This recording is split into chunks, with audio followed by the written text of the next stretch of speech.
জি sir. ওকে, ঠিক আছে। আমরা আজকে যে টপিকটা নিয়ে আলোচনা করব সেটা হচ্ছে থিওরি অফ লিডারশিপ। আমরা এর আগের ক্লাসে টাইপস অফ লিডারশিপ নিয়ে আলোচনা করেছি। আজকে আমরা আলোচনা করব থিওরি অফ লিডারশিপ। লিডারশিপ নিয়ে বেশ কিছু থিওরি আছে, আমরা দেখি সেগুলি আলোচনা করি। যেমন প্রথম যে থিওরিটা সবচেয়ে পপুলার, অনেক পুরনো এবং অনেক লোক এটা এখনো বিশ্বাসও করে, সেটা হচ্ছে গ্রেট ম্যান থিওরি। যে leaders are born not made, যে সোসাইটির মধ্যে কিছু লোক থাকে, স্পেশাল কোয়ালিটির লোক, যারা নিজের যোগ্যতার বলেই লিডার হয়ে ওঠেন। দে আর দ্য গ্রেট ম্যান। হ্যাঁ, তাদেরকে কোনো ট্রেনিং দিতে হয় না, তাদেরকে কেউ তৈরি করে না। সো তারা তাদের নিজের যোগ্যতার বলেই লিডার হয়ে ওঠেন। এইটাকে বলা হচ্ছে গ্রেট ম্যান থিওরি। এবং গ্রেট ম্যান থিওরি এটা মধ্যযুগে খুবই চালু ছিল। মধ্যযুগে খুবই চালু ছিল যখন একাডেমিক ডিসিপ্লিনগুলির ওই ধরনের ডেভেলপমেন্ট হয় নাই। সেটা যুদ্ধ বিগ্রহের সময় ছিল, সেটা এম্পায়ারের সময় ছিল। তো সেই সময় আমরা দেখেছি ব্যবসা বাণিজ্যের ধরনও খুব ট্র্যাডিশনাল ধরনের ছিল। সেই সময়টাতে গ্রেট ম্যান থিওরি সমাজে চালু হয়েছে, যে leaders are born not made. যে নেতা হচ্ছেন তার প্রকৃতিদত্ত গুণাবলীর দ্বারা তিনি naturally leader, born as a leader, not made by any institution or not by any training. So this is called great man theory. এবং সেই সময়ে দেখা যাবে যে আজকে যেরকম মিডিয়ার যে সম্প্রসারণ, শুধু নিউ মিডিয়া বা সোশ্যাল মিডিয়া এসছে তা না, আমরা জানি যে নিউজ পেপারের হিস্ট্রি অনেক দিনের। যখন প্রিন্টিং প্রেস আবিষ্কার হয়েছে তারপর থেকে সমাজে বইয়ের ব্যাপক চল শুরু হয়েছে। এটা গুটেনবার্গের প্রিন্টিং প্রেস আবিষ্কার, এটা প্রায় আজ থেকে 500 বছর আগের ঘটনা। তো তখন থেকে সমাজের তবে বলে রাখা ভালো যে গুটেনবার্গ প্রিন্টিং প্রেসের আবিষ্কারক এটাও পুরো সত্য না। গুটেনবার্গ এক ধরনের প্রিন্টিং সিস্টেম ডেভেলপ করেছেন, হুইচ ইজ বেটার। গুটেনবার্গের আগেও প্রিন্টিং সিস্টেম ছিল, সো তাকে প্রিন্টিং প্রেসের আবিষ্কারক বলাটা ঠিক হবে না। যাই হোক, সেটা একটা সাইড প্রসঙ্গ। আমরা যেটা বলতে চাচ্ছি যে প্রিন্টিং সিস্টেম ডেভেলপমেন্টের ফলে সমাজে বইয়ের ব্যাপক চল হয়েছে, এবং সেটাও কিন্তু মধ্যযুগেরই কথা। প্রিন্টিং প্রেস মধ্যযুগে আবিষ্কার হয়েছে, আজ থেকে 500 বছর আগে, মানে এটা মধ্যযুগে। কিন্তু তারপরে যখন নিউজ পেপারের যুগ এসছে, তখনকার সময়ে সমাজে একটা পরিবর্তন এসছে নিউজ পেপার বা মিডিয়ার ডেভেলপমেন্টের ফলে।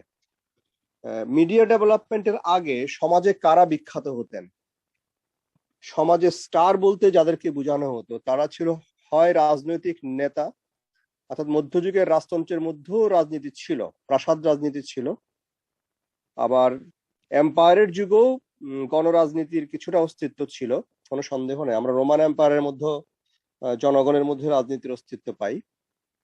তো তার মানে মধ্যযুগে রাজনীতি ছিল, সেটা এম্পায়ারের যুগ হোক, কোনো সন্দেহ নাই এম্পায়ারের যুগ ছিল।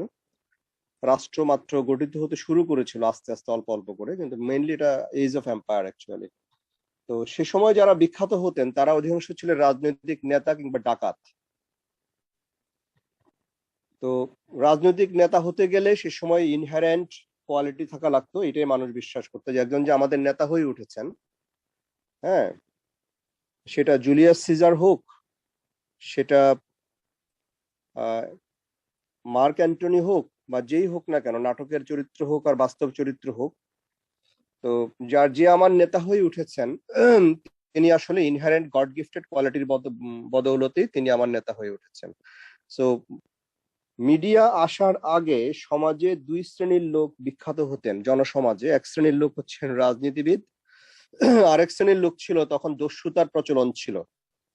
হ্যাঁ, দস্যুতা অবশ্য অনেক ডাইমেনশন থেকে ব্যাখ্যা করা যায়। দস্যুতা নেহায়েতি সম্পদের রোবারি না, দস্যুতা অনেক সময় রাজতন্ত্রের বিরুদ্ধে প্রতিবাদ হিসেবেও দস্যুতা ছিল। হুম। সো রবিনহুডের কথা আমরা জানি, Robin Hood is not a traditional robber actually. So same type of robbery, robbery as a culture, even আমাদের ইন্ডিয়া সাবকন্টিনেন্টেও এক সময় ব্রিটিশ বিরোধী আন্দোলনের সময় রোবারি কালচার চালু ছিল, কিন্তু সেটা পলিটিক্সকে সাপোর্ট করার জন্য। সো রোবারিকে খুব ক্রিটিক্যালি দেখতে হবে, ইটস নট সিম্পল রোবারি। যাই হোক, তারপরে যদি আমরা শব্দটা ব্যবহার করি, মধ্যযুগে দুই ধরনের লোক বিখ্যাত হতেন, সেটা হচ্ছেন রাজনৈতিক নেতা এবং দস্যুরা। মেবি দস্যুদের এক ধরনের পলিটিক্যাল ফ্লেভার ছিল, মেবি দস্যু হতে পারে না, হয়তো সম্পদ লুণ্ঠন করে। কারণটা কি? কারণ হচ্ছে যে মিডিয়া কখনোই আজকের যুগে যেরকম মিডিয়া একজন সিনেমার অভিনেতাকে স্টার হিসেবে মানুষের সামনে হাজির করে, একজন শিক্ষককে বা একজন সায়েন্টিস্টকে স্টার হিসেবে হাজির করে, বা একজন নাট্য অভিনেতাকে স্টার হিসেবে হাজির করে, বা সমাজে অন্যরকম দুঃসাহসিক কাজ করা বা সোশ্যাল এন্টারপ্রেনিয়রশিপের জন্য তাকে ফোকাস করে একজন সোশ্যাল স্টার হিসেবে হাজির করে।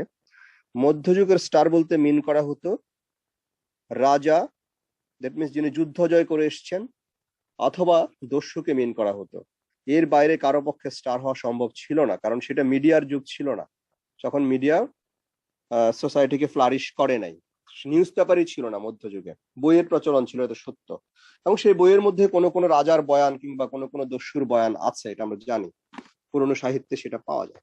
যে জায়গাটা বলতে চাচ্ছিলাম সেটা হচ্ছে যে great men's theory, great men's theory সেই মধ্যযুগের খুব ফ্লারিশিং একটা থিওরি ছিল, যে যিনি রাজা হচ্ছেন তিনি তার নিজের ক্ষমতা বলে, গড গিফটেড ক্ষমতা বলে তিনি রাজা হচ্ছেন। রাজা মানে leadership. At the same time যিনি দস্যু হচ্ছেন, যিনি অঞ্চলের পর অঞ্চলে দস্যুতা করে বেড়াচ্ছেন, রাজাকে যিনি বৃদ্ধাঙ্গুলি প্রদর্শন করছেন, রাজার আইনকে, তিনিও এক ধরনের কাউন্টার হিরো।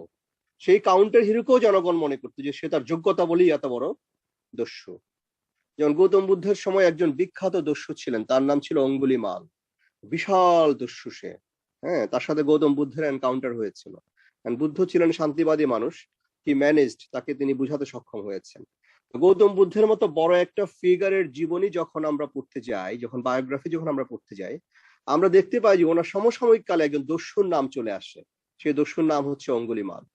হ্যাঁ, তার মানে গৌতম বুদ্ধ আজকের দিন পর্যন্ত যেরকম জনসমাজে তার নামটি এখনো প্রচলিত, তার অনুসারীরা রয়েছেন, because he is a born leader. তিনি তার নিজের যোগ্যতা বলে, বিকজ তিনি রাজপুত্র ছিলেন, তিনি তার সম্পদ ছেড়ে, তিনি তার পরিবার ছেড়ে, তিনি তার রাজত্ব ছেড়ে তিনি যে ধ্যানে মগ্ন হলেন, জ্ঞানের সন্ধানে, সেই গৌতম বুদ্ধ যখন সেই জ্ঞান প্রচার করতে গেলেন, তাকে কিন্তু একজন বিশাল দস্যুকে ফেস করতে হলো। তার মানে বুদ্ধের সময় কারা বিখ্যাত হতেন? যদি বুদ্ধের সময়ের কথা বলি, কে লিডার ছিল? বুদ্ধের সময় একদিকে লিডার ছিল সেই spiritual leader like Gautam Buddha, এবং তার সমসাময়িক মহাবীর, জৈন ধর্মের প্রবর্তক যিনি মহাবীর, গৌতম বুদ্ধ ও মহাবীর সমসাময়িক। তারা 300 বিসি সময়ের লোক। আমাদের এই এশিয়ান জোনের কথা যদি আমরা বলি, সেটা ইউরোপের দিকে, আবার সক্রেটিসরা সেদিকে ছিলেন, তাদের কথা ভিন্ন। তো দেখা যাচ্ছে যে গৌতম বুদ্ধকে একজন দস্যুকে ফেস করতে হতো। তার মানে গৌতম বুদ্ধের জীবনের সাথে অঙ্গাঙ্গি ভাবে জড়িত হয়ে পড়েছে একজন ডাকাতের জীবন, তার নাম হচ্ছে অঙ্গুলিমাল। তো ওই সময়টা আসলে এরকমই ছিল, যে যিনি ধর্ম প্রচারক হয়েছেন, জ্ঞানী হয়েছেন, সেই গৌতম বুদ্ধ নিজ গুণেই জ্ঞানী হয়েছেন। হ্যাঁ, এটাই মনে করা হয়। আবার অঙ্গুলিমাল দস্যু হয়েছে, তার এক ধরনের সাহস, রাজতন্ত্রকে বৃদ্ধাঙ্গুলি প্রদর্শন করা, গৌতম বুদ্ধের মহাবাণীর বিপরীতে সে রূপান্তরিত না হয়ে, ট্রান্সফরমেশন না হয়ে, কনভার্ট না হয়ে সে দস্যুই থেকে যায়, সেটাও তার যোগ্যতা হয়তো মানুষ মনে করে। তাহলে সেই যুগটা এরকমই ছিল। তো এই থিওরিটা হচ্ছে গ্রেট মেন্স থিওরি, যে নেতা তার নিজের যোগ্যতা বলেই, প্রাকৃতিক যোগ্যতার বলেই তিনি জন্মগতভাবেই নেতা। হ্যাঁ, এইটা হচ্ছে গ্রেট মেন্স থিওরি। তো গৌতম বুদ্ধের বুদ্ধিজমকে যদি আমরা ফলো করি, আমরা দেখবো যে বুদ্ধিজমের কে ফলো করে আমরা পরবর্তী থিওরিটা দেব, সেটা হচ্ছে বিহেভিয়ারাল থিওরি। বিহেভিয়ারাল থিওরি বলছে যে একজন নেতা কি ধরনের বিহেভ করছেন, সেটার ভিত্তিতেই তার নেতৃত্বকে আমরা মূল্যায়ন করব, এবং তিনি যে বিহেভ করার ভিত্তিতে নেতা হিসেবে স্বীকৃতি পাচ্ছেন, এই বিহেভিয়ার গুলি ওনার জন্য ইউনিক না, এটা অন্য মানুষের মধ্যে রেপ্লিকেট করা যায়, অন্য মানুষকেও শেখানো যায়, অন্য মানুষকেও শেখানো যায়, এবং বিহেভিয়ার শেখার জিনিস, এবং শেখানোর ভিত্তিতে একজনকে লিডার হিসাবে তৈরি করা যায়। So this is the behavioural theory. তার মানে বিহেভিয়ারাল থিওরি ডিনাই করছে যে ইনহারেন্ট ক্যাপাসিটি থাকলেই শুধু লিডার হবে, লিডার্স আর বর্ন, এ কথা সত্য না। লিডার সুলভ বিহেভিয়ার শেখানো যায়, হ্যাঁ, শিখিয়ে তাকে একজনকে লিডারে পরিণত করা যায়। এবং যিনি অলরেডি স্টাবলিশড লিডার, তারও কিন্তু জাজমেন্ট হবে তার ভিতরে কি কোয়ালিটি আছে, বড় বড় কোয়ালিটির ডেসক্রিপশন দিয়ে না, তার বিহেভিয়ার, দ্যাট মিনস এক্সপ্রেসড যে আচরণ তিনি করছেন, বিহেভিয়ার মানে এক্সপ্রেসড আচরণ, ভিতরের জিনিসটা এটা প্রকাশ হয়ে যায়, তার ভিত্তিতেই কিন্তু তাকে জাজমেন্ট করা হবে। এবং তার এই বিহেভিয়ার গুলি যদি পজিটিভ বিহেভিয়ার হয়, সেগুলি অন্যদেরকে শেখানো যেতে পারে, তার ভিতর দিয়ে অন্যদেরকেও লিডার হিসেবে প্রতিষ্ঠা করা যেতে পারে। তার মানে লার্নিং এর মাধ্যমে নেতা হওয়া সম্ভব। বিহেভিয়ারাল থিওরি সেটাই বলছে যে লিডারের জন্য যে বিহেভিয়ার ডিজায়ার্ড, সেই ডিজায়ার্ড বিহেভিয়ার শিখে চাইলে নেতা হওয়া যেতে পারে। এটা হচ্ছে বিহেভিয়ারাল থিওরির প্রধান কথা।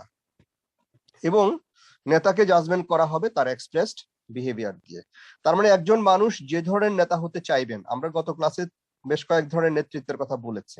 একজন মানুষ যে ধরনের, তিনি কি ডিক্টেটোরিয়াল লিডার হতে চান, তিনি কি ডেমোক্রেটিক লিডার হতে চান, তিনি কি লেজিসফেয়ার টাইপের লিডার হতে চান, আমরা গত ক্লাসে বলেছি প্রায় 3 ধরনের লিডারশিপের কথা। তো কেউ যদি ডেমোক্রেটিক টাইপের লিডারশিপ হতে চান, যে তিনি সকলের মতামতকে শুনে তারপরে তিনি একজন নিজে একটা সিদ্ধান্ত দেবেন, তাহলে তাকে তার বিহেভিয়ার সেভাবে চেঞ্জ করতে হবে যে অন্যের কথা শুনতে হবে, অন্যদেরকে এপ্রিসিয়েট করতে হবে যে তুমি কি বলতে চাও।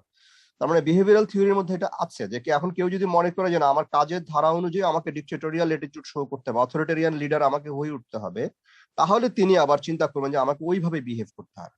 তার মানে a leader can choose the type of behaviour he desires to express, যে আমি এই ধরনের লিডারশিপ না দেখালে আমার কাজ হবে না। So he can choose his behaviour, এবং সেইভাবে তার আইডেন্টিফিকেশনও হবে। তিনি ডেমোক্রেটিক লিডার হতে চাইলে ডেমোক্রেটিক বিহেভিয়ার চুজ করতে পারেন, তিনি অথরিটেরিয়ান লিডার হতে চাইলে তিনি অথরিটেরিয়ান বিহেভিয়ার চুজ করতে পারেন। হ্যাঁ, so a leader can choose his own behaviour, যে ধরনের লিডারশিপ তিনি নিজে চিন্তা করেন যে এইভাবে লিডারশিপ না দিলে আমার কাজ ডিউ টাইমে হবে না। এবং মূল কথাটা হচ্ছে যে, মূল যে কোর কথাটা হচ্ছে যে বিহেভিয়ার হচ্ছে একটা লার্নিং এর জিনিস, এবং লিডার সুলভ বিহেভিয়ার বাই প্র্যাকটিস কাউকে শেখানোর মাধ্যমে যে কাউকে লিডার হিসাবে তৈরি করা যায়। এবং একজন নেতা রিয়েলি নেতা সুলভ বিহেভ করছেন কিনা সেটার বেস্ট প্রেডিক্টর হচ্ছে তার বিহেভিয়ার গুলি, এবং তার যে লিডারশিপের সাকসেস অথবা ফেলিউর সেটাও তার বিহেভিয়ারের ভিত্তিতে জাজমেন্ট হবে। So this is the behavioural theory, যেটা গ্রেটম্যান থিওরিকে কিছুটা হলো রিফিউট করছে। এরপরে আছে ট্রেড থিওরি। ট্রেড থিওরিটা গ্রেটম্যান থিওরির মতোই। ট্রেড থিওরি বলছে যে নেতা হওয়ার জন্য কিছু ট্রেড থাকা লাগবে। এখন ট্রেড থাকলে যে কেউ নেতা হয়ে উঠবে তা না। আবার ট্রেড বলতে মনে রাখবে, ট্রেড মনে বোঝা যায় মানুষের কিছু পার্মানেন্ট বা সেমি পার্মানেন্ট কোয়ালিটি, লং টার্মে যে ধরনের মানুষের বৈশিষ্ট্য সাস্টেইন করে সেগুলিকে আমরা ট্রেড বলি। হ্যাঁ, সাইকোলজিতে ট্রেড শব্দটা খুব ব্যবহার করা হয়, জেনেটিক্সে ট্রেড শব্দটা খুব ব্যবহার করা হয়, মানে লং টাইম সাস্টেইন করে এই ধরনের কোয়ালিটিকে আমরা বলি ট্রেড। সো ট্রেড থিওরি বলছে যে একজন নেতার কিছু ট্রেড থাকে, যেটা গ্রেটম্যান থিওরিতে বলা হয়েছে, কিন্তু গ্রেটম্যান থিওরিতে বলা হয়েছে যে এই সমস্ত ট্রেড অটোমেটিক্যালি বাই বর্ন তার মধ্যে এক্সপ্রেশন হবে। হ্যাঁ, তো ট্রেড থিওরি দিয়ে যেটা করতে পারি আমরা, যদি সেই ট্রেডের তালিকাটা আমরা জানি যে কি কি ট্রেডের কারণে একটা মানুষ নেতা হয়ে ওঠে, কিছু কমন তো আমরা বলতেই পারি। একটা পার্সন জেনারাস হবে, রেশনাল হবেন, ইন্টেলিজেন্ট হবেন, হ্যাঁ, তিনি রিস্ক নেওয়ার মতো ব্রেভ, কারেজ এগুলি তার থাকবে, অন্যের কথা শোনার মতো পেশেন্স তার থাকবে, তার ডেমোক্রেটিক মাইন্ড থাকবে। আমরা একটা লম্বা তালিকা দিতে পারি, যদিও ট্রেড থিওরির প্রবক্তারা এই তালিকা কখনো কমপ্লিট করেন না। তারা বলেছে হিউম্যানের কিছু ট্রেডস থাকতে হবে নেতা হওয়ার জন্য। এখন গ্রেটম্যান থিওরি বলছে যে এই সমস্ত ট্রেড স্পন্টেনিয়াসলি এক্সপ্রেশন ঘটে, এখানে শেখানোর কিছু নাই, someone is born is leader. Okay, behavioural theory বলছে যে না, ট্রেডের কথা সে বলেই নেই, সে বলছে নেতার প্রকাশই হচ্ছে তার বিহেভিয়ারের ভিতর দিয়ে, ট্রেড কথাটা সে আনেই নেই, তার এক্সপ্রেস বিহেভিয়ারকে, এটা দিয়ে বোঝা যাবে সে আসলে ভালো লিডার কিনা। তার সাকসেসও মূল্যায়ন করবো তার এক্সপ্রেস বিহেভিয়ার দিয়ে। এবং বলা হচ্ছে এই সমস্ত বিহেভিয়ার যে কাউকে শিখিয়ে তাকেও লিডার হিসেবে গড়ে তোলা যায়, যদি সে একই ধরনের বিহেভ সে করে, একজনকে ট্রেনিং দিয়ে লিডার করা যায়। কিন্তু ট্রেড থিওরি বলছে না, কিছু ইনহারেন্ট ট্রেড থাকতে হবে, এই ট্রেডগুলি যদি থাকে তাহলে আমরা পোটেনশিয়াল লিডার চুজ করতে পারি। আমি যদি সিনিয়র হই, আমি চুজ করতে পারি যে এই ট্রেড আমার এই জুনিয়র এমপ্লয়ির মধ্যে আছে, তাকে ফিউচার লিডার হিসেবে গড়ে তোলা যেতে পারে। তার মানে ট্রেড থাকলে তাকে পরবর্তীতে প্রশিক্ষণ দিলে সে তার ট্রেডগুলির এক্সপ্রেশন ঘটবে, অথবা তাকে যদি আমি প্রমোশন দিয়ে একটা চেয়ারে বসিয়ে দিই, তাহলে by virtue of his trades সে আসলে লিডারশিপ বিহেভিয়ার সে শো করতে পারবে। সুতরাং ট্রেড থিওরিটা মূলত পোটেনশিয়াল লিডার বা ফিউচার লিডার কে হতে পারবে না হতে পারবে তার একটা প্রেডিক্টর হিসেবে কাজ করা, যে কার ক্যারেক্টার ট্রেটের মধ্যে কি কি জিনিস আছে, যে তার মধ্যে আসলে লিডারশিপ কোয়ালিটি আছে কিনা। এখন একটা এমপ্লয়ি দেখা গেল ন্যাচারালি ভীতু টাইপের, কনফিউজ টাইপের, হ্যাঁ, যে কোনো একটা কাজ এসে হ্যাপাজার্ড করে ফেলে, মেস আপ করে ফেলে, তখন ডেফিনেটলি তার সিনিয়র চিন্তা করবে যে না, এই ছেলেটার কনসিস্টেন্সি কম, তার অনেক কিছু সে মেস আপ করে ফেলে, ক্লিয়ার ডিসিশন দিতে পারে না, তার মধ্যে আসলে লিডারশিপের ট্রেট নাই। তাকে যদি আমি কোনো লিডারশিপ পজিশনে প্রমোশন দেই তাহলে তাকে কাজ হবে না। ইভেন তিনি যদি বিহেভিয়ারাল থিওরির জায়গা থেকেও চিন্তা করেন, উনি হয়তো ভাবেন যে একে ট্রেনিং দিয়ে আসলে কাজ হবে না, হয়তো ট্রেনিং এ তিনি নেবেন, খুব একটা হয়তো আশাপ্রদ কিছু ঘটবে না বলে উনি মনে করেন। হ্যাঁ, যদিও বিহেভিয়ারাল থিওরির প্রবক্তারা ট্রেটের কথা বলেন নাই, ওরা বলছে যে কাউকেই বিহেভিয়ার শিখিয়ে লিডার হিসেবে এস্টাবলিশ করা যেতে পারে। So but trade is important. মানুষ জানে যে কারো কারো বাবা মা, টিচার, যারা মানুষের আপব্রিঙ্গিং এর সাথে জড়িত থাকেন, বা কোম্পানির সিনিয়র লিডারশিপ যারা একজন জুনিয়র এমপ্লয়িকে চোখে রাখেন, তারা বুঝতে পারেন যে কি কি ট্রেড আছে। আমরা জানি যে লিডারশিপ ভিত্তিক চাকরিও আমাদের সমাজে আছে। আর্মিতে যখন একটা লোককে রিক্রুট করা হয়, ধরে নেওয়া হয় যে অফিসার পদে যখন তাকে নেওয়া হয়, তাকে একটা লিডারশিপ পজিশনে নেওয়া হয়, যত ছোটই হোক। সে হয়তো সেকেন্ড লেফটেন্যান্ট, সে হয়তো 50 জন না, সে হয়তো 20 জন সোলজারের একজন লিডার। সুতরাং ডেফিনেটলি বিএমএ তে যখন রিক্রুট করা হয়, হ্যাঁ, তারা আইএসএসবি এইসব পরীক্ষার ভিতর দিয়ে তার লিডারশিপ কোয়ালিটিটা জাজমেন্ট করেন। এবং আবার হতে পারে যে আরেকজন রিক্রুটার চিন্তা করতে পারেন যে এই ছেলেটাকে আমি মিনিমামটা আছে, আমি তাকে বিএমএ তে ট্রেনিং এর ভিত্তিতে লিডারশিপ করে তুলবো, যিনি যদি বিহেভিয়ারাল থিওরিতে বিশ্বাসী হন, যে তার ফিজিক্যাল ফিটনেস আছে, কিন্তু অ্যাপারেন্টলি তাকে একটা সফট ছেলে মনে হয়, ওকে বিএমএ তে ট্রেনিং করলে সে ঠিক হয়ে যাবে, এরকম কোন রিক্রুটার যদি হয়ে থাকেন, তাহলে তিনি হচ্ছেন বিহেভিয়ারাল থিওরির প্রবক্তা আসলে মূলত। আর কোন রিক্রুটার যদি এরকম হয়ে থাকেন যে তিনি একটা ছেলের মধ্যে যথেষ্ট কনফিডেন্স, তার দাঁড়ানোর ভঙ্গি, হ্যাঁ, কারণ এই ট্রেড গুলির মধ্যে অনেকগুলি ব্যাপার আসবে, তার ফিজিক্যাল ট্রেট, তার ডেমোগ্রাফিক ট্রেট, তার আদার অনেক ট্রেট আছে। ট্রেডকেও আমরা ক্যাটাগরাইজ করতে পারি, যদি ট্রেডের তালিকা সম্পূর্ণ করা সম্ভব না, কিন্তু ক্যাটাগরি করা যায়। যেমন ফিজিক্যাল ট্রেট, আর্মিতে প্রথমে ফিজিক্যাল ট্রেট দেখবে যে তার ফিটনেসটা কেমন আছে। ওকে, ছেলেটা লম্বা চড়া আছে, দাঁড়ানোর ভঙ্গি ভালো, তাকে আর্মিতে নেওয়া যেতে পারে। তারপর তার হয়তো ডেমোগ্রাফিক ট্রেট দেখবে, কারণ আমাদের বাংলাদেশ আর্মি দীর্ঘ সময় ডেমোগ্রাফিক ট্রেটের ক্ষেত্রে ফলো করে এসছে যে 12+ পাসের পরেই যে বয়স এসে থাকে সেটাই তার রিক্রুটমেন্ট বা লিডারশিপে তাকে নিয়ে আসার জন্য ভালো বয়স। তো এরকম অনেক রকম ট্রেট দেখা যেতে পারে। So some recruiters will think, আমি যদি আর্মির কথা বলি, সাম রিক্রুটার্স ট্রেড বেস চিন্তা করবে, যে ট্রেড আছে, তাকে পজিশন দিলে সে লিডারশিপে যেতে পারবে। আর যে রিক্রুটার চিন্তা করবেন, যিনি বিহেভিয়ারাল থিওরিতে চিন্তা করবেন, তিনি হয়তো মিনিমাম কিছু ফিটনেস দেখে বলবেন যে বাকিটা আমার বিএমএ তে ট্রেনিং করলে ঠিক হয়ে যাবে, শেখানো সম্ভব, যে how army runs, how army people behaves, how to become a military leader, এটা তাকে বিএমএ তে আমি শিখিয়ে নেব। হ্যাঁ, সো ট্রেড ডেফিনেটলি ইম্পর্টেন্ট, ফেলে দেওয়া যাবে না। আচ্ছা, তাহলে আমরা তিনটা আলোচনা করলাম। একটা হচ্ছে গ্রেটম্যান থিওরি, যেটা মধ্যযুগের থিওরি। আজকের দিনও মানুষ গ্রেটম্যানে বিশ্বাস করে, যে অনেক পলিটিক্যাল লিডার আজকের দিনও একটা ছাত্র নেতা থেকে শুরু করে এলাকার নেতা বা অনেক রাজনৈতিক নেতা সম্পর্কে মানুষের পারসেপশন এরকম যে তার কোয়ালিটি দিয়ে সে ন্যাচারালি সে লিডার, ন্যাচারালি সে লিডার, এটা অনেকে এখনো বিশ্বাস করে। তো তারপরে আমরা বলবো যে এখনকার যুগে বাই ট্রেনিং লিডারশিপ ট্রেনিং আছে পৃথিবীর বহু দেশে, বিজনেসের লিডারশিপ ট্রেনিং হয়, আর্মিতে লিডারশিপ ট্রেনিং হয়, সিভিল সার্ভিসে লিডারশিপ ট্রেনিং হয়। এর মাধ্যমে একটা সাধারণ ছিল পরবর্তীতে দেখা যায় খুব ভালো একজন সেক্রেটারি হয়ে ওঠে, একটা সাধারণ ছিল খুব ভালো জেনারেল হয়ে ওঠে বাই ভার্চুয়াল দ্য ট্রেনিং, একটা খুব অ্যাপারেন্টলি সাধারণ ছেলে সে খুব ভালো কর্পোরেট বস হয়ে ওঠে।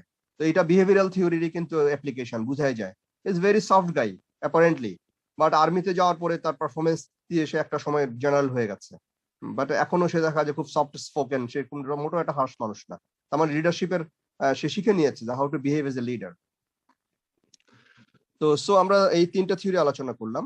এর বাইরে আরেকটা থিওরি আমরা এখন আলোচনা করতে চাই, সেটা হচ্ছে কন্টিনজেন্সি থিওরি। কন্টিনজেন্সি থিওরি বলছে যে একজন লিডার কি বিহেভ করবেন এটা কখনো স্ট্যাটিক ব্যাপার না, এটা হচ্ছে তার চারপাশে কি কনটেক্সট আছে সেই হিসাবে। তার মানে লিডারশিপকে কেন্দ্র করে যে কাল্ট, লিডারশিপকে কেন্দ্র করে যে কাল্ট ডেভেলপ করছে, যেমন আমি যদি গ্রেটম্যান থিওরির কথা বলি, এটা কিন্তু এক ধরনের পার্সোনালিটি কাল্ট, যেটা অনেক সময় পীরবাদের মতো, উনি যেটা করছেন সেটাই অ্যাকসেপ্টেবল বিহেভিয়ার। হ্যাঁ, উনি যেটা করবেন সেটাই হচ্ছে লিডারশিপ, নেতার কাজই হচ্ছে লিডারশিপ, ফলোয়াররা তাই বলবে। কিন্তু কন্টিনজেন্সি থিওরি বলছে না। যদিও বিহেভিয়ারাল থিওরিতে আমরা সেটাকে মূল্যায়নের জায়গায় দাঁড় করিয়েছি, যে নেতা যা করছেন তা লিডারশিপ, হ্যাঁ, তার এক্সপ্রেস বিহেভিয়ারের লিডারশিপ। কিন্তু এটা কাল্টের দৃষ্টিভঙ্গি থেকে দেখলে সেটা কিন্তু আবার পার্সোনালিটি কাল্ট হয়ে যায়, তখন গ্রেটম্যান থিওরিতে পড়ে যায়। ওকে, এখন আমরা যেটা বলছি সেটা হচ্ছে কন্টিনজেন্সি থিওরি। কন্টিনজেন্সি থিওরি বলছে যে একজন নেতার বিহেভিয়ারকে এরকম স্ট্যাটিক ভাবা ঠিক হবে না, স্ট্যাটিক না বিষয়টা, অর্থাৎ এটা সিচুয়েশনের সাথে একটা কন্টিনজেন্সি মেনটেন করে, যে নেতার চারপাশের কনটেক্সট কি বা সিচুয়েশন কি, সেই হিসাবে তিনি ওই পরিস্থিতিতে ভালো সিদ্ধান্ত কোনটা সেটা তিনি দেবেন। সো এটা কন্টিনজেন্সির একটা ব্যাপার আছে, ইস্যু কন্টিনজেন্ট, এই মুহূর্তে কি পরিস্থিতি, এই মুহূর্তে আমার চারপাশের কনটেক্সট কি। এবং একজন নেতার, ভালো নেতার আসলে বৈশিষ্ট্য তাই যে তার চারপাশে যে কনটেক্সট যে কন্টিনিউয়াসলি চেঞ্জ হচ্ছে, সেই কনটেক্সটের সাথে কমপ্লাই করে তার লিডারশিপকে অ্যাডজাস্ট করা। হ্যাঁ, তো একজন নেতাকে স্ট্যাটিক লিডার হিসেবে, রিয়েল লিডার যিনি, তিনি স্ট্যাটিক লিডার না, তিনি আসলে কনটেক্সট এবং চারপাশের যে সিচুয়েশন তার সাথে তিনি কন্টিনজেন্ট হয়ে তিনি ওই মুহূর্তে কি বিহেভ করা দরকার সেটা তিনি করেন। তবে এটা খারাপ দিক হচ্ছে যে তিনি যখন নিজেকে মনে করেন যে কন্টেক্সচুয়াল বিহেভ করতে হবে, তখন তিনি অনেক সময় যে নিজের অর্গানাইজেশনাল লিডার হন, তার ফলোয়াররা কি ভাবছে তিনি অনেক সময় সেটা মাথায় রাখেন না। তিনি ইস্যুটাকে মাথায় রাখেন যে এই মুহূর্তে আমার কনটেক্সট সিচুয়েশন কি, সেই হিসেবে আমাকে বিহেভ করতে হবে। তিনি অনেক সময় যে অর্গানাইজেশনের জন্য কাজ করেন, তার মটো অথবা তার ইডিওলজি অনেক সময় তার মাথায় নাও থাকতে পারে। তিনি মনে করতে পারেন যে এই পরিস্থিতিতে এটাই হচ্ছে বেস্ট লিডারশিপ। সো ফলোয়াররা ওই সময় হয়তো একটু বিভ্রান্ত বোধ করতে পারে যে নেতা এটা কেন করছেন। কিন্তু তাদের মাথায় রাখতে হবে যে leadership is not A static thing. হ্যাঁ, এটা কন্টিনজেন্ট একটা বিহেভিয়ার। এবং সেই কারণেই এক ধরনের নেতা থেকে আরেক ধরনের নেতা ভালো বা মন্দ এটা বলতে গেলেও কিন্তু এই থিওরি কাজ করে, যে এর লিডারশিপ ভালো, এর লিডারশিপ খারাপ। বিষয়টা এরকম না, ওই নেতার কনটেক্সট কি ছিল সেই হিসেবে উনি সিদ্ধান্ত দিয়েছেন, আরেক নেতার কনটেক্সট কি ছিল সেই হিসেবে ওই নেতা সিদ্ধান্ত দিয়েছেন। সুতরাং কোন একটা স্টাইল অফ লিডারশিপের কথা যদি বলি, যেটা আমরা ওই যে স্টাইল অফ লিডারশিপ 3 রকম বলেছি, আমরা কি বলবো যে অথরিটেরিয়ান লিডারশিপ ইজ ব্যাড? আমরা তো বলেছি যে যদি কিরকম হয় যে টাইম বাউন্ড একটা পরিস্থিতি তৈরি হয়েছে যে ডিউ টাইমে কাজ শুরু করতে হবে, সেখানে অন্যদের মতামত নেওয়ার সুযোগ নাই, নেতা নিজেই বলে দেবেন যে এইভাবে এইভাবে করো। তার মানে একজন লিডার যে অথরিটেরিয়ান হয়ে উঠছেন, তার কনটেক্সট বলছে যে তাকে অথরিটেরিয়ান না হলে তাকে কাজ করতে পারবেন না। এখন কেউ যদি তাকে ক্রিটিক করে যে হি ইজ অথরিটেরিয়ান লিডার, এটা পুরোপুরি জাস্টিফাইড হবে না, বিকজ সিচুয়েশন ক্লেমস। আবার কোন কোন লিডার হচ্ছেন ডেমোক্রেটিক লিডারশিপ বিশ্বাস করেন, যে সবার মতামত নাও। হ্যাঁ, তার মানে ওনার কনটেক্সট ওনাকে বলে যে সবার মতামত নেওয়ার মতো সময় আমার হাতে আছে, আমার সামনে কোনো হার্ড টার্গেট নাই যে এত তারিখের মধ্যে শেষ করতে হবে। সুতরাং আবার কেউ যদি বলে যে উনি খুবই লুজ একটা লিডারশিপ, উনি সকলের সাথে কথা বলেন, জিজ্ঞেস করেন, তারপর খুব স্লোলি একটা ডিসিশন ডেলিভারি করেন, নট দ্যাট, ওনার কনটেক্সট ওনাকে সাপোর্ট করছে যে উনি চাইলেই সকলের মতামত নিতে পারেন। ডেফিনেটলি এটা ওনার ট্রেডের সাথে কিছু সম্পর্কিত, যে এই লোক ওই টাইপের কিনা, ওগুলি ফেলে দেওয়া যাবে না। ডেফিনেটলি ওনার বিহেভিয়ারের সাথে সম্পর্কিত, যে উনি আসলে এই ধরনের বিহেভিয়ার উনি নিজের মধ্যে অনুমোদন করেন কিনা যে আমি সকলের মতামত নিব। সো এখানে তার বিহেভিয়ারাল থিওরি যেরকম প্রযোজ্য, তার ইন্টারনাল ট্রেডও প্রযোজ্য। এট দ্য সেম টাইম আমি বলছি যে কন্টিনজেন্সি অফ দ্য সিচুয়েশন, তার কনটেক্সটও তাকে সাপোর্ট করছে। এখন কোনো ব্যক্তির যদি বিহেভিয়ারাল প্যাটার্নের মধ্যে অন্যের মতামত নেওয়ার অভ্যাস না থাকে, কিংবা তার সাইকোলজিক্যাল ট্রেটের মধ্যে উনি যদি মনে করেন আই ডোন্ট কেয়ার, ওয়ার্কারদেরকে যা বলবো সেটাই করবো, ওদের সাথে এত কথা বলার দরকার নেই, যেটা যদি ওনার ট্রেটের পর্যায়ে পড়ে যায়, তাহলে কন্টিনজেন্সি যদি ওনাকে সাপোর্টও করে যে চাইলে উনি ওদের মতামত নিতে পারেন, উনি হয়তো নেবেন না। তার মানে এগুলি বিষয়গুলি একটা থিওরি দিয়ে একজনকে পুরো ব্যাখ্যা করা যাবে না, অন্য জিনিসগুলো আসবে। তো ফাইনালি যেটা বলা যায় যে কন্টিনজেন্সি থিওরি বলছে যে এক ধরনের লিডারশিপ ভালো, আরেক ধরনের লিডারশিপ খারাপ, এই ধরনের কমেন্ট না করাই ভালো, because it depends on the context and the contingency of the situation, এবং কন্টিনজেন্সি থিওরি সেটাই বলছে। এর বাইরে যদি আমরা আরেকটা থিওরি আলোচনা করি, ইনফ্যাক্ট এটাকে থিওরি না বলে লিডারশিপের টাইপও বলা যেতে পারে, সেটা হচ্ছে ট্রান্সফরমেশনাল লিডারশিপ, আর একটা হচ্ছে ট্রানজ্যাকশনাল লিডারশিপ। আমরা প্রথমে ট্রানজ্যাকশনাল লিডারশিপের কথাটাই বলি। ট্রানজ্যাকশনাল লিডারশিপটা কিছুই না, এটাকে অনেকে ম্যানেজমেন্ট লিডারশিপও বলে। সেটা হচ্ছে যে কর্মীদেরকে আমি কাজে এঙ্গেজ করে রাখবো এবং তাদের কাজের প্রতি আমি নজর রাখবো, এবং আমি তাদের কাজ ভালো হলে রিওয়ার্ড দিব, তাদের কাজ খারাপ হলে আমি পানিশমেন্ট দিব। It is the easiest form of leadership, যে কোনো কিছুর প্রতি আমি শুধু নজর রাখলাম, কেউ খারাপ করলো তাকে পানিশমেন্ট দিয়ে দিলাম, কেউ ভালো করলো তাকে রিওয়ার্ড দিয়ে দিলাম। হ্যাঁ, তো এখানে কর্মীদের জন্য আমার কিছু করার নাই, লিডারশিপের নিজের দিক থেকে অ্যাসার্ট করারও কিছু নেই, এটা এক ধরনের প্যাসিভ টাইপ অফ লিডারশিপ। হ্যাঁ, যেমন লেজেস ফেয়ারে যেটা ছিল, লেজেস ফেয়ার লিডারশিপে যেরকম ছিল যে আমি কর্মীদের উপর খুবই উচ্চ আস্থা রাখি, যে আমার কর্মীরা পারবে, এই জন্য আমি তাদের প্রতি ইন্টারভেন করি নাই। হ্যাঁ, সেটা হচ্ছে লেজেস ফেয়ার টাইপের। হ্যাঁ, কিন্তু যেটাকে ট্রানজ্যাকশনাল লিডারশিপ বলছি, এখানে কিন্তু আমি খবরদারি করছি যে তুমি খারাপ কিছু করলে কিন্তু আমি পানিশমেন্ট দিয়ে দেবো, কাজ যদি ঠিক মতো না হয়। আবার তুমি ভালো কিছু করলে তুমি রিওয়ার্ড পেতে পারো। সো ট্রানজ্যাকশনাল লিডারশিপের প্যাসিভনেসটা কিন্তু এক ধরনের আবার আনএক্সেপ্টেবল প্যাসিভনেস অনেকে মনে করে, বিকজ লেজেস ফেয়ারে এক ধরনের কনফিডেন্ট প্যাসিভনেস, যে আমার কর্মীরা ভালো করতে পারে, so it is a confident passiveness, এবং রিলায়েবিলিটি অন দ্য ওয়ার্কার্স, এবং feeling of honour to the workers, that they are able, they are capable. কিন্তু ট্রানজ্যাকশনাল লিডারশিপে কিন্তু এক ধরনের মোরলিপনা আছে, যে তুমি ভালো করলে রিওয়ার্ড দেওয়ার মালিক আমি, তোমাকে আমি ভালো রিওয়ার্ড দিব, আর খারাপ করলে তুমি কিন্তু পানিশমেন্ট পেয়ে যাবা। So this type of leadership is called transactional leadership. এটার থেকে বেস্ট লিডারশিপ হচ্ছে, বেটার বলবো না, আমি বেস্ট কথাটা এই কারণে বলছি, সেটা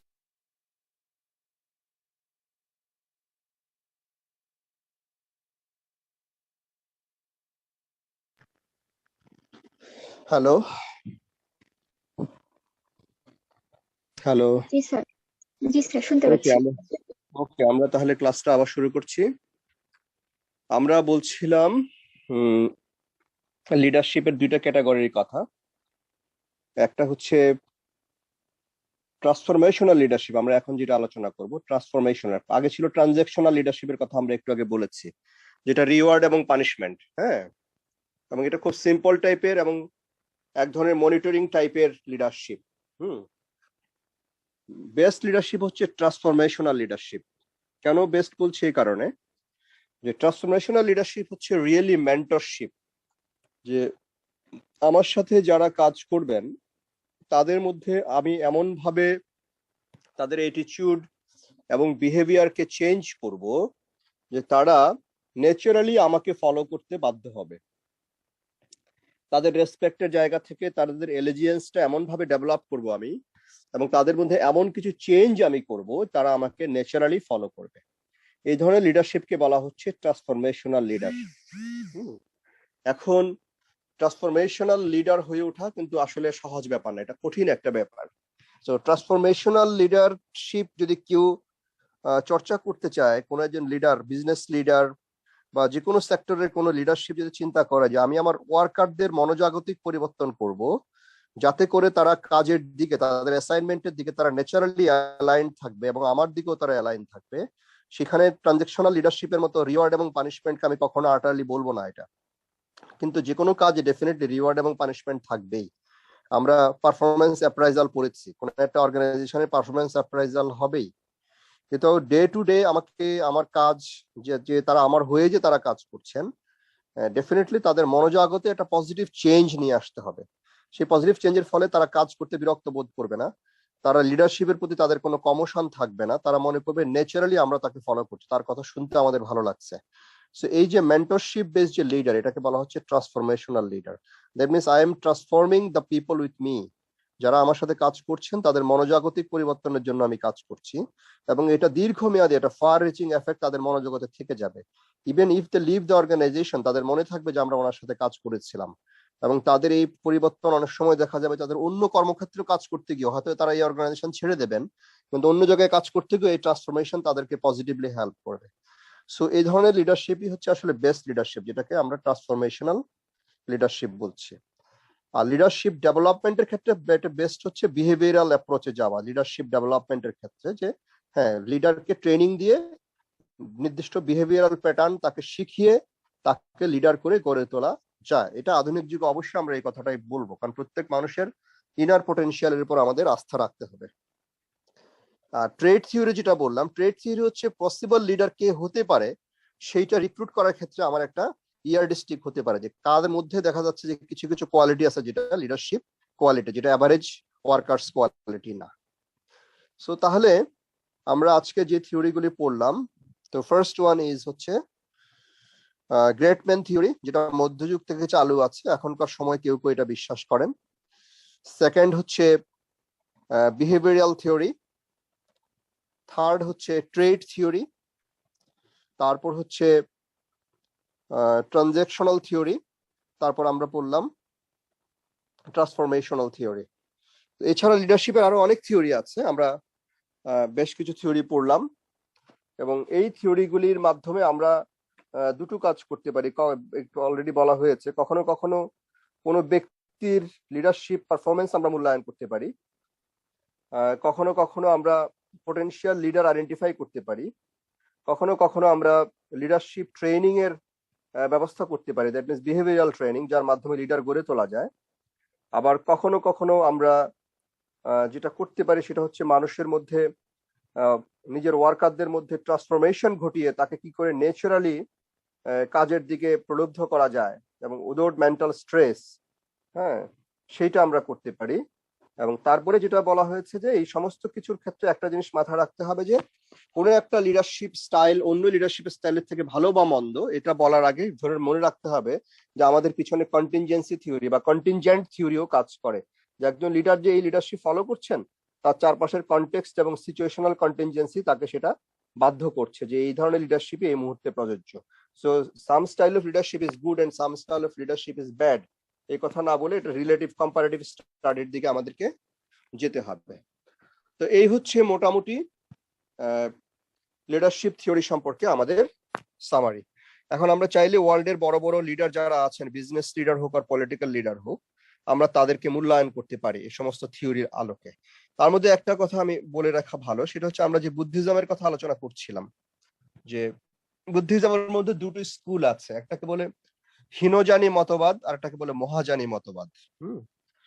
তো হীনযানীরা মনে করেন যে গৌতম বুদ্ধ পৃথিবীতে একজনই এসছেন, তারা গ্রেট ম্যান থিওরিতে বিশ্বাস করে, তিনি জ্ঞান পেয়েছেন, তিনি সেটা আমাদেরকে দিয়েছেন, এবং তিনি যে লাইফস্টাইল বুদ্ধিজমের মধ্যে যেটা আছে যে অষ্টাঙ্গ মার্গ, হ্যাঁ, বা পঞ্চমার্গ বা প্রজ্ঞা পারমিতা, এগুলি তিনি নিয়ে এসছেন, আমরা শুধু তাকে ফলো করব। মহাযানীরা বলছেন নো, যে কোনো ব্যক্তি ধ্যানের মাধ্যমে বুদ্ধত্ব অর্জন করতে পারে, শুধু গৌতম বুদ্ধই বুদ্ধত্ব অর্জন করেছেন তা না। তার মানে মহাযানীরা কিসে বিশ্বাস করে? তারা হীনযানীরা বিশ্বাস করে গ্রেট ম্যান থিওরিতে, মহাযানীরা বিশ্বাস করে যে ধ্যানের মাধ্যমে জ্ঞান অর্জন করে যে কেউ বুদ্ধত্বে উপনীত হতে পারে। তার মানে তারা হচ্ছে বিহেভিয়ারাল থিওরিতে বিশ্বাসী, যে গৌতম বুদ্ধ যদি ধ্যান করে জ্ঞান অর্জন করতে পারেন, তার একজন অনুসারী হিসেবে, একজন সাধারণ মানুষ হিসেবে আমি ধ্যানের মাধ্যমে জ্ঞান অর্জন করতে পারি, আমিও বুদ্ধিত্ব উপনীত হতে পারি। তার মানে তার যে নলেজ বিহেভিয়ার, গৌতম বুদ্ধের যে নলেজ বিহেভিয়ার, সেটা আমিও রেপ্লিকেট করতে পারি, আমিও জ্ঞানে উপনীত হতে পারি। সো বুদ্ধিজমের মধ্যে কিন্তু লিডারশিপের যে হায়ারার্কি, সেখানে হীনযানীরা ফলো করছে গ্রেট ম্যান থিওরি, মহাযানীরা বলছে নো, আমরা বিহেভিয়ারাল থিওরিতে বিশ্বাস করি। সেটা যদি অন্য ধর্মের ক্ষেত্রে দেখা যায়, অন্য অনেক ধর্মে আসলে গ্রেট ম্যান থিওরির উপরে বিশ্বাস করে, যে নবী যিনি এসছেন তিনি নবী, আমরা শুধু তার ফলোয়ার। কিংবা তার পরবর্তীতে নবী থেকে দেখা যায় পরবর্তীতে আরো অন্য ইমামরা এসছেন, কেউ কেউ সেই মাঝহাব ফলো করে, সেই বড় ইমামদেরকে অনেকে ফলো করে, কিন্তু নিজে ইমাম হওয়ার চেষ্টা করবে না, বলবে যে নো, ওনার মতো হওয়া যাবে না, জাস্ট তাকে ফলো করি। কিংবা কেউ যখন পীরকে ফলো করে, তখন সে মনে করে যে উনি ওনার আধ্যাত্মিক গুণে পীর হয়েছেন, আমি শুধু তার ফলোয়ার। এরা সবাই গ্রেট ম্যান থিওরিতে বিশ্বাস করে, হ্যাঁ, সবাই গ্রেট ম্যান থিওরিতে বিশ্বাস করে। কিন্তু বুদ্ধিজমের মহাযানী সম্প্রদায় তারা কিন্তু আসলে বিহেভিয়ারাল থিওরিতে বিশ্বাস করে।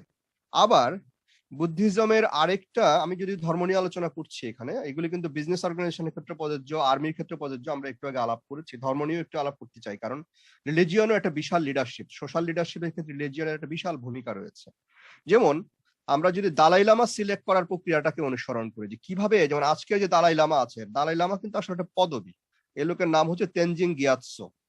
তাকে 4 বছর বয়সে গোটা তিব্বত ঘুরে সিদ্ধান্ত হয় বুদ্ধিস্টদের যে নিজেদের যে মিনিস্ট্রি আছে, তাদের যে আলোচনা সভা আছে, সেইখানে সিদ্ধান্ত হয় যে 13 দালাই লামা, তিনি হচ্ছেন 13 দালাই লামা, তাকে খুঁজে আনা হোক, তিনি কোথায়। তিনি কিন্তু কোনো রাজার ছেলে না, তিনি কিন্তু বড় অন্য কোনো পুরোহিতের ছেলে না, হ্যাঁ। তো তার ট্রেড গুলি নিয়ে আলোচনা হলো, যে কি কি ট্রেড থাকতে পারে আমাদের পসিবল দালাই লামার। এইটা আলোচনা হওয়ার পর একাধিক মঙ্ক, বুদ্ধিস্ট মঙ্ককে দায়িত্ব দেওয়া হলো যে খুঁজে নিয়ে আসা আমাদের পরবর্তী দালাই লামা কে। তারা তিব্বতের গ্রামে গ্রামে ঘুরে, সেই পাহাড়ি গ্রামে গ্রামে ঘুরে তারা এই তেনজিং গিয়াৎসোকে খুঁজে পেল, যখন তার বয়স মাত্র 4 বছর।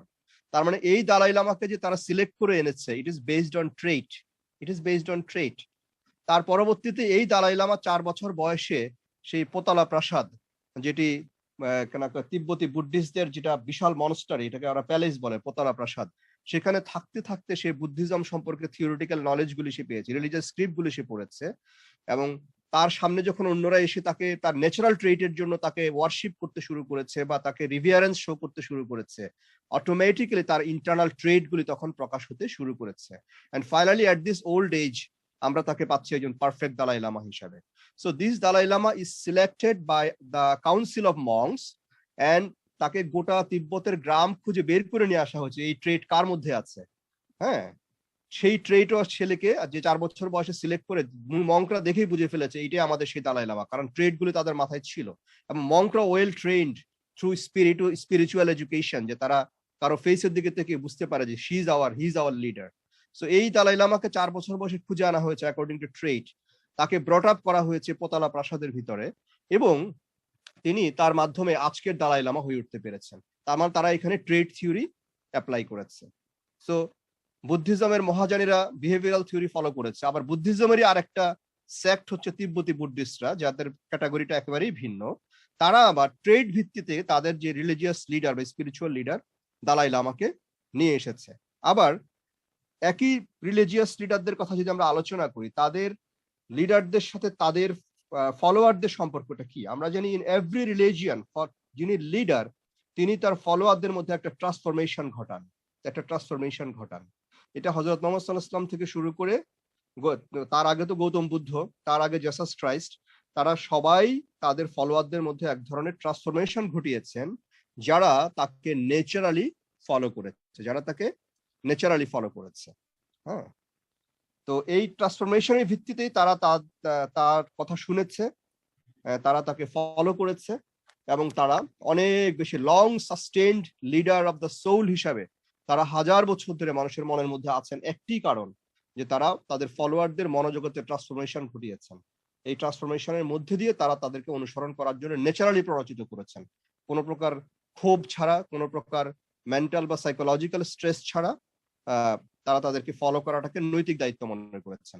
এইভাবেই বিবিধ সমাজের মধ্যে বিবিধ রিলিজিয়াস ফলোয়ার বা রিলিজিয়াস গোষ্ঠীগুলি আসলে ডেভেলপ করেছে। So transformation is definitely important. হ্যাঁ, সো এটা প্রফেটরা অনেক বেশি পরিমাণে করতে পেরেছেন। ফিলোসফারদের মধ্যে সবচেয়ে বেশি ট্রান্সফরমেশন করতে পেরেছেন সক্রেটিস। তার মতো এরকম সক্রিয় অনুসরণকারী, সক্রিয় ফলোয়ার কারণে, সক্রেটিসের ছাত্র ছিল, প্লেটো ছাড়া আরো অনেকেই ছিল, তার বন্ধুরা ছিল, তার ফলোয়ার অনেকেই ছিলেন। তো সক্রেটিসের রোল অনেকটাই প্রফেট লাইক, যে প্রফেটরা যেরকম মানুষের মধ্যে একেবারে পার্সোনাল লেভেলে ট্রান্সফরমেশন ঘটিয়েছেন, সক্রেটিসও করেছেন। তো এখনকার যুগে যারা নলেজ লিডারশিপ, যারা বড় ফিলোসফার আছেন, বড় সায়েন্টিস্ট আছেন, তাদেরকে আমরা আসলে ঠিক রিলিজিয়াস ফলোয়ারের মতো ফলো করি না। আমরা তাদেরকে ক্রিটিক্যাল জায়গা থেকে ফলো করি। অনেক সময় তাদের নির্দিষ্ট একটা স্কুলকে আমরা ফলো করি, যেটা বিবিধ ডিসিপ্লিনের স্কুল থাকে, যেমন সোশ্যাল সায়েন্সে বিশেষ করে এগুলি খুব ফেমাস। কেউ মার্কসিস্ট স্কুলের ছাত্র, কেউ নিউ মার্কসিস্ট স্কুলের ছাত্র, হ্যাঁ, কেউ ভিয়েনা সার্কেলের ফলোয়ার, এরকম অনেক রকম স্কুল সোশ্যাল সায়েন্সে তোমরা পাবে। এগুলি ফলোয়ার আছে, কিন্তু সেটা একাডেমিক জায়গা থেকে ফলো করে। এটা একেবারে 100% মেন্টাল ট্রান্সফরমেশন না। কিন্তু the best leadership is, I think, it is to my view, আমি জানি না, you can have differing view, transformational leadership হচ্ছে সবচেয়ে বেস্ট লিডারশিপ স্টাইল।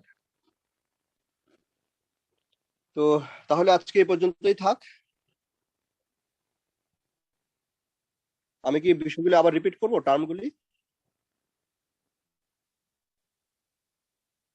না, লিংকের বাইরেও আছে, তোমরা একটু টপ টপ, যে লিংকটা দিব সেখানে সবগুলি কথা হতে থাকবে না, ঠিক আছে? ওকে, লিখতে থাকো। থিওরি অফ লিডারশিপ, ঠিক আছে? থিওরি অফ লিডারশিপ, 1 নম্বর হচ্ছে গ্রেট ম্যান থিওরি। তারপরে হচ্ছে বিহেভিয়ারাল থিওরি।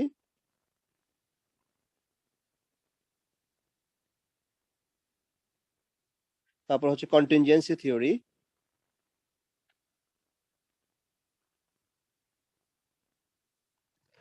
তারপরে হচ্ছে ট্রান্সফরমেশনাল লিডারশিপ থিওরি,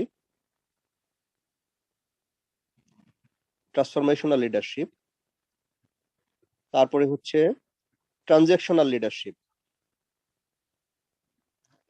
তারপরে আরেকটা বাদ পড়ে গেছে, সেটা হচ্ছে trade theory, TRAIT, trade theory. তাহলে এই কটাই তোমরা মাথায় রেখো। আর বেশ কিছু লিডারশিপকে তোমরা ইভালুয়েট করবা, বিশেষ করে বিজনেস লিডারশিপ। তার মধ্যে ধরো বিল গেটস, তাদের লিডারশিপ টাইপটা কি? বিল গেটস, ঠিক আছে? তারপরে ধরো ওয়ারেন বাফেট।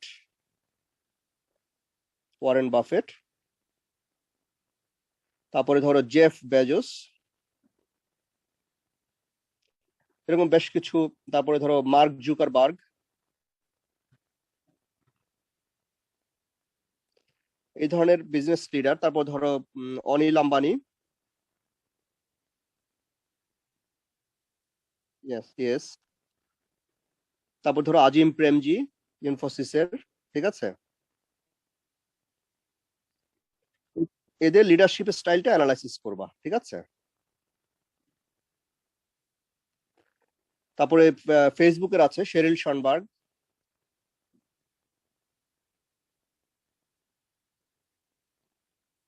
এই কয়জনের লিডারশিপ স্টাইলটা অ্যানালাইসিস করে তোমরা একটা কমেন্ট মতো লিখে রাখবা, ঠিক আছে? এটা পরে আমি তোমাদের কাছ থেকে কালেকশন করবো তাদের লিডারশিপ স্টাইলটা কি, ঠিক আছে?